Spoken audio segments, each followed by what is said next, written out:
আসসালামু আলাইকুম, কেমন আছেন সবাই? অনেক দিন পরে ভয়েস করতেছি, আশা করি ভালো আছেন। এই যে দেখতে পাচ্ছেন, এটা হচ্ছে আমার মামাতো ভাই রাফি। আমরা সবাই সবসময় একসাথেই থাকি, আমাদের একটা দল আছে।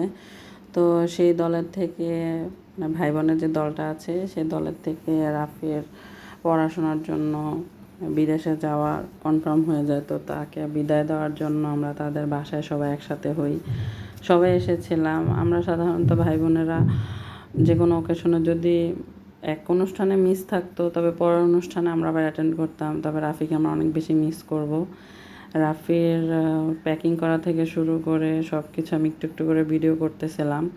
তো যখনই এসব মনে পড়তেছিল যে ও আমাদের থেকে অনেক দূরে চলে যাচ্ছে, তখনই আমাদের একটা বেদনার বা কষ্টের একটা মুহূর্ত তৈরি হয়ে যাইতেছিল। এই যে আমরা এয়ারপোর্টে রাফিকে দেওয়ার জন্য আমরা যে ভাই বোন আত্মীয় স্বজন ছিলাম, মানে এই প্রথমবারের মতো রাফি অনেক দূরে চলে যাইতেছে পড়াশোনার জন্য। দোয়া করি রাফি যেন ভালো থাকে ওইখানে, আবার ছুটিতে যেন আসলে আমরা সে আগের রাফিকেই পাই, এই দোয়াই করি।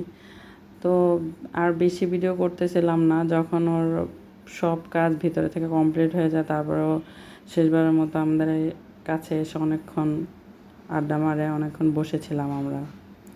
যাই হোক, ভালো থাকবেন।